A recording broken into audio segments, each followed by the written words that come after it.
Einræktun eða klónun er sem sagt fyrirbæri þegar að það er tekið erfðaefni úr einum einstakling og það er búinn til nýr einstaklingur sem er erfðafræðilega eins og sá fyrri.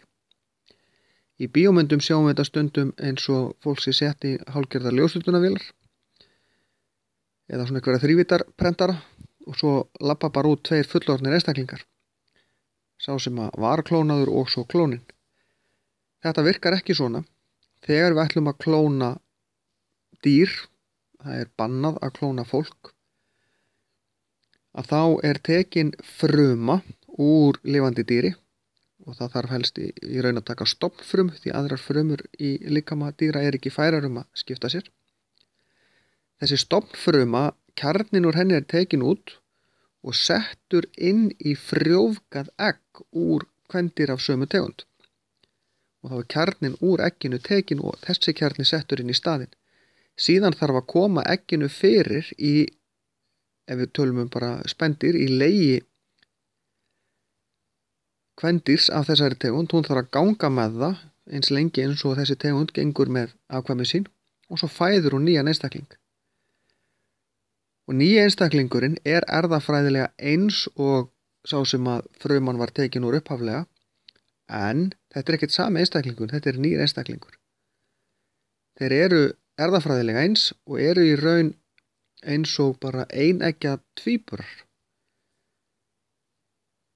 Því að þeir verða að tveimur einstaklingum með sama eða nær sama erfðaefni. Það er þannig að þegar að frumur skipta sér þá verður aðeins breyting á erfðaefninu. Þannig að það er ekki nákvæmlega eins, það er nánast eins. Það hafa komið upp vandamál, það var kind sem var fyrsta dýri sem var klónuð og hún var gömul mjög snemma. Menn telja að það sé hugsanlega vegna þess að við það að þegar líkaminn endurnýja sig og frumurnar fjölga sér, þá er alltaf verið að afrita erfðaefnið í frumunum aftur og aftur. Þetta eru svona þræðir. Og við það þegar verið alltaf að fara yfir þá og afrita þá, búa til nýja til þess að búa til fleiri frumur, að þá svona slitna þeir alltaf. Endarnir detta af, alveg eins og ef við værum alltaf að lesa sömu bókina aftur og aftur, þá slitna blaðsíðurnar í henni. Við talum ekki við færum að rekja puttan alltaf eftir letrinu, þá myndur nú letrið eyðast smám saman. Og það er þetta sem menn telja að sé að gerast, að þegar það er tekin fruma úr fullorðnum einstaklingi, þá er fruman búin að eyðast svolítið.